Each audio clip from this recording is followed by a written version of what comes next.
7 minute दिया गया। Next माननीय सदस्य Sanjay Yadav. Thank you sir. 5 minutes. Sir 1-2 minute extra चाहूँगा आपका। पार्टी का 7 मिनट था, बीच में बोलिए। आप बोलिए। Thank you sir. Sir budget पर सामान्य बजट पर चर्चा करने के लिए अवसर देने के लिए मैं अपनी पार्टी के राष्ट्रीय अध्यक्ष आदरणीय श्री लालू प्रसाद यादव जी और कार्यकारी अध्यक्ष श्री तेजस्वी प्रसाद यादव जी का धन्यवाद देना चाहूँगा। महोदय, बजट पेश करते वक्त ये सरकार की लाचारी और व्यवस्था स्पष्ट दिख रही थी, क्योंकि बजट अब एक सरकार के लिए औपचारिकता रह गया था। कृषि और रेल बजट तो पहले ही समाप्त कर दिया, अब ये भी एक औपचारिकता लग रही थी, क्योंकि इस बजट में जनता की हिफाजत नहीं बल्कि आफत नज़र आ रही थी। यह बजट आम आदमी और गरीबों पर बहार है, मार है और अमीरों के लिए उपहार है।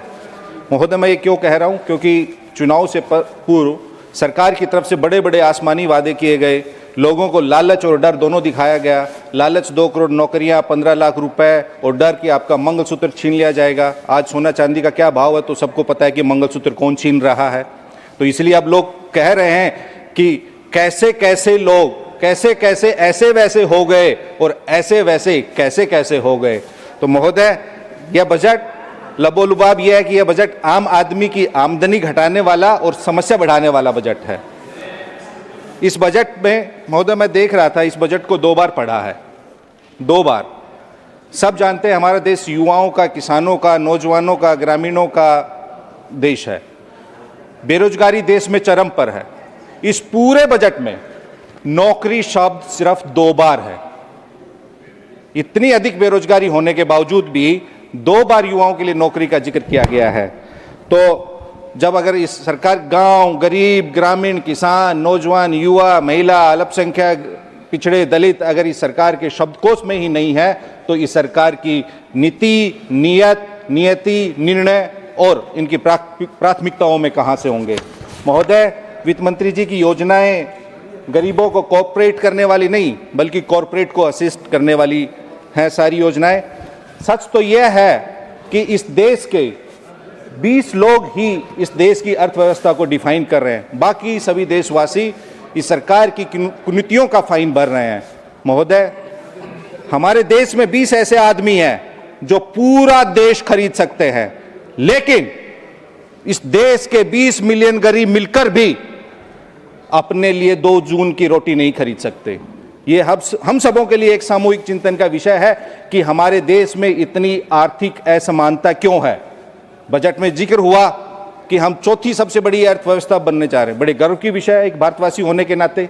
लेकिन इस सदन में हम उस पर भी चर्चा करना चाहेंगे कि हम 4थी विश्व की सबसे बड़ी अर्थव्यवस्था है, 146 करोड़ हमारी आबादी है, लेकिन हमारी प्रति व्यक्ति आय मात्र 2,20,000 रुपए है। वहीं जब मैंने अध्ययन करके देखा, हमसे पीछे की जो अर्थव्यवस्था है 5वें नंबर की जापान की, उनकी कुल आबादी 14 करोड़ है जितने बिहार की आबादी है, लेकिन उनकी प्रति व्यक्ति आय 29 लाख रुपए है। 6ठे नंबर की अर्थव्यवस्था यूनाइटेड किंगडम की है, उनकी आबादी 7 करोड़ है, लेकिन उनकी प्रति व्यक्ति आय 50 लाख रुपए है। ऐसे ही 3रे नंबर की जर्मनी की बात करें तो महोदय, कहने का मतलब यह है कि हमारी अर्थव्यवस्था 4थी बड़ी है, लेकिन उसी अर्थव्यवस्था में इतनी अधिक गरीबी है कि 81 करोड़ देशवासियों को जिंदा रखने के लिए इस सरकार को 5 किलो अनाज देना पड़ रहा है। क्या हमें ऐसी 4थी अर्थव्यवस्था चाहिए जहां आय की इतनी अधिक असमानता हो कि 10% जो शीर्ष लोग हैं उनके पास राष्ट्रीय आय का 58% है और जो टॉप शीर्ष के 1% अमीर लोग हैं उनके पास राष्ट्रीय संपत्ति का 40% है। ऐसी अर्थव्यवस्था का हम क्या करेंगे? हम पीठ थपथपाएं ऐसी अर्थव्यवस्था का जहां इतनी अधिक गरीबी हो, इतनी अधिक आय की असमानता हो। महोदय, यह भी एक विडंबना है, संयोग कहे या प्रयोग कहे, राजनीतिक दलों को मिलने वाले चंदा में 90% एक दल विशेष को मिलता है, क्योंकि वो जो 1% लोग जो उस भारतीय जनता पार्टी को 90% चंदा देते हैं, वो उन 1% अमीरों के लिए ही उन 90% लोगों को कुचलने के लिए और लूटने के लिए नीतियां बनती हैं। वो कहते हैं आप हमें 90% लो और 90% को धकियाओ। महोदय, सरकार को अर्थव्यवस्था के आकार की नहीं, आय के समान वितरण और संतुलन की बात करनी चाहिए। महोदय, इस बजट में जिक्र हुआ सुधार एक्सप्रेस का, मैं 1 मिनट लूंगा। अच्छी बात है, सुधार एक्सप्रेस नहीं, हमारे देश को अभी दुत्कार एक्सप्रेस चल रही है। वो क्यों चल रही है? क्योंकि 90% आबादी को दुत्कार के आप सुधार एक्सप्रेस नहीं चला सकते। इस देश को महोदय, बस सरकार को सुधार एक्सप्रेस से पहले सत्कार और दुलार एक्सप्रेस चलाने की आवश्यकता है। और सुधार एक्सप्रेस तभी आगे बढ़ेगी जब बिहार जैसे गरीब और पिछड़े राज्य को बोगी, अंतिम बोगी में जोड़ने की नहीं, प्रथम इंजन में आप लगाएंगे, तभी सुधार एक्सप्रेस चलेगी। महोदय, और कैसे हमारा सुधार होगा? आपकी बात इस देश के, बस महोदय मैं खत्म कर रहा हूं अपनी बात को। इस देश के सूबे के एक मुख्यमंत्री कहते हैं कोई गरीब रिक्शा वाले से आपसे 5 रुपए मांगे तो आप उसको 4 रुपए दो, 1 रुपए अपने पास रख लो। जो ये नफरती सोच है वही इस असल बजट, इस सरकार की और इस पार्टी की नीति की सोच है कि वही 1 रुपए असल बजट है। महोदय, वो इसलिए कहना चाहूंगा, बस महोदय मैं खत्म कर रहा हूं, मैं 1 मिनट। इस देश की जंगे आजादी में सबने कुर्बानियां दी हैं।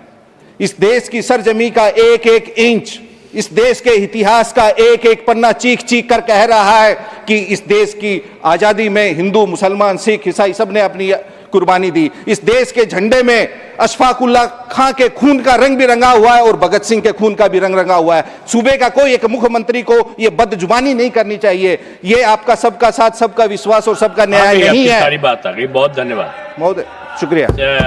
माननीय सदस्य श्री KR सुरेश रेड्डी।